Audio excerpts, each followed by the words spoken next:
Hey, what's up guys? Right now Bitcoin's demand is 3 times higher than Bitcoin's supply. In this video I will explain why this is the case, then we'll take a look how Bitcoin can reach $115,000 by August 2021, and finally the second richest man in Mexico will explain why he put 10% of his portfolio in Bitcoin. Listen up, you already invest in crypto. Why aren't you investing in tax-free crypto? iTrustCapital is the only provider that allows you to invest in crypto assets within your retirement account. They allow you to not only buy Bitcoin, but Ethereum, Ripple, and many others. They even have Chainlink coming very soon. It's designed for beginners and experts alike. They give you 24/7 trading access and even have built-in institutional-grade secure storage. You do not need to worry about creating private keys. If you open an iTrustCapital Roth IRA, it allows you to buy Bitcoin now, and when asset grows over the next few years, you keep all the profit for yourself. No taxes.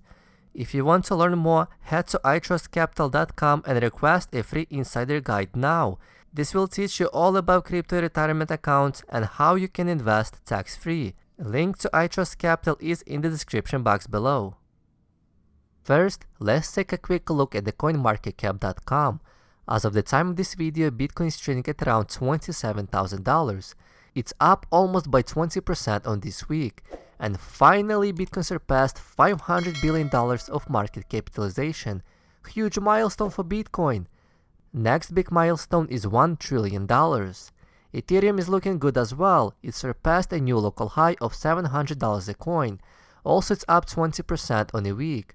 But XRP is getting punished. It's down by more than 43% on the week. I think it's just a matter of time when Litecoin will flip XRP. Those of you who took Economic 101 should understand something about supply and demand. If you take a look at this chart, on the x-axis we have quantity and on the y-axis we have Bitcoin price. As we can see that Bitcoin inflationary supply decreases and the big players like PayPal come into the market and move the demand higher. Overall, if demand increases and incoming supply is deflationary, we will see higher prices. In addition to that, many Bitcoin holders hold Bitcoin for more political and philosophical reasons than for price appreciation. It takes much higher prices to induce them to sell. That makes the supply curve very steep. Several months ago, we had the two huge shifts. One is demand and another one is supply. On the demand side, we had a giant payment provider PayPal and other large companies entering into the market. And on the supply side, we had Bitcoin halving.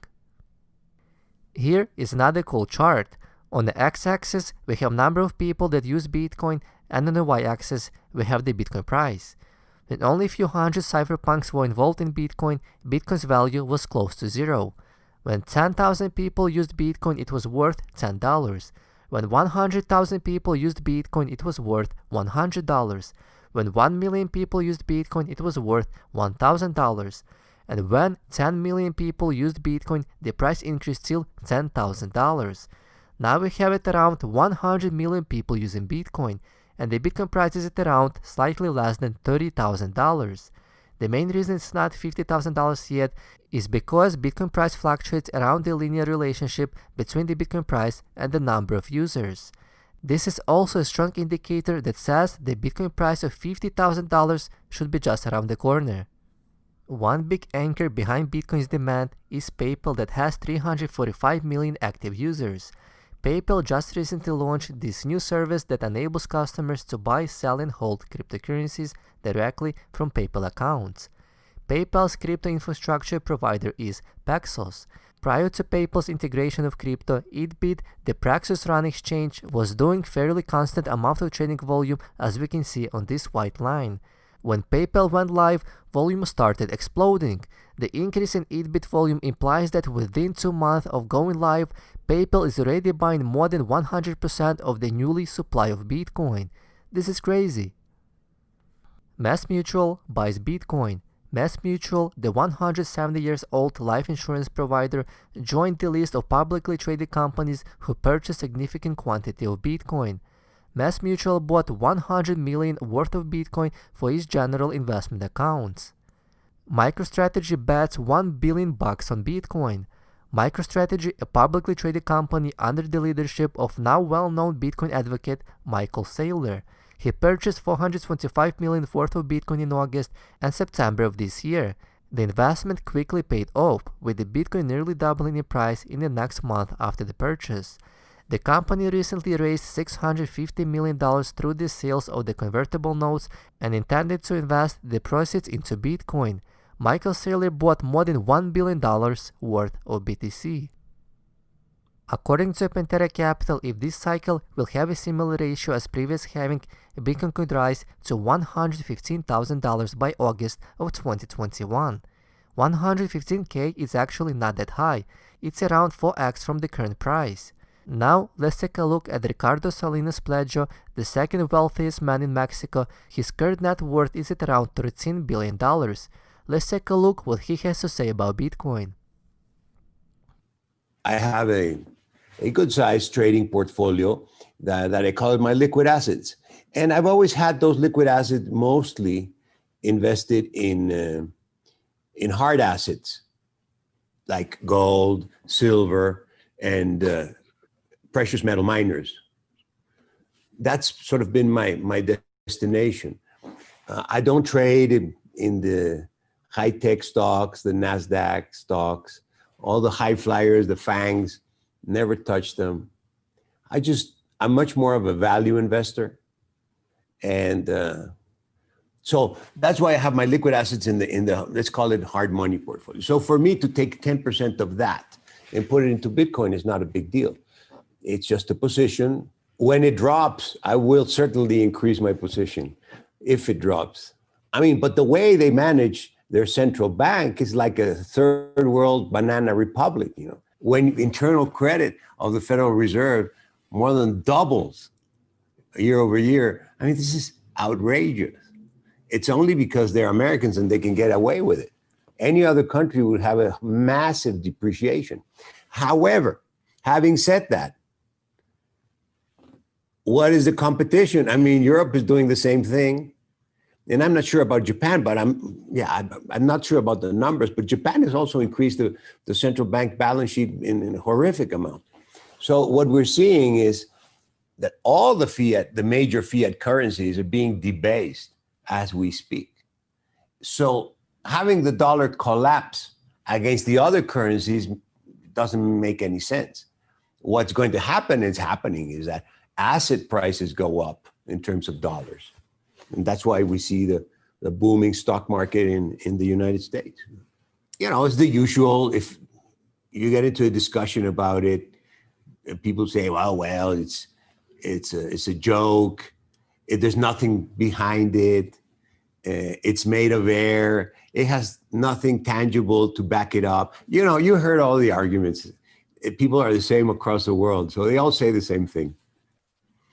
I think the main confusion is people come up with this idea that, it's not money. So, well, we have to go to definitions of what is money. You know? Money as a unit of account, as a means of exchange, as a store of value.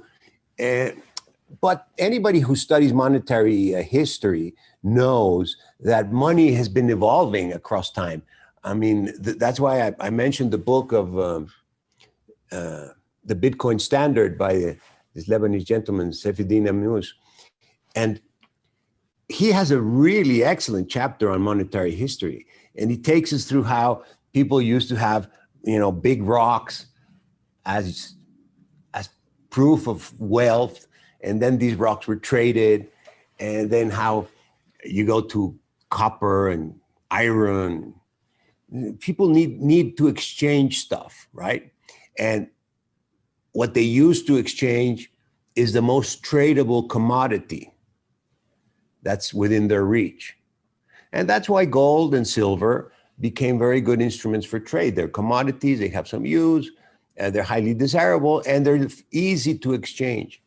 So, I mean, if you just consider that logic and the way that most of the world has now gone to an all digital money, bits and bytes in the ether.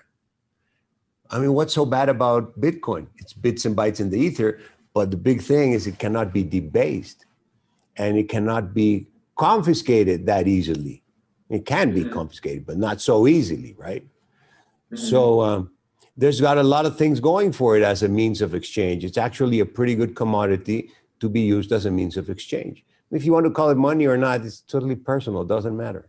So in between 2013, the year where you first bought Bitcoin, and today, Bitcoin experienced a lot of ups and downs.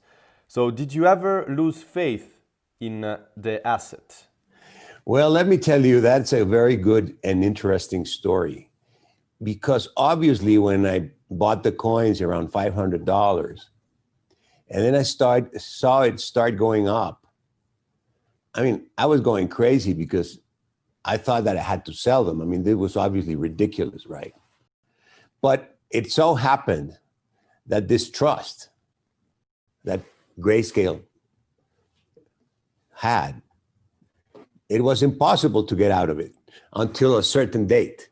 So through no merit of mine, I had to sit around until that date came, which was in February of 2017, and then I could take possession of the asset and sell it.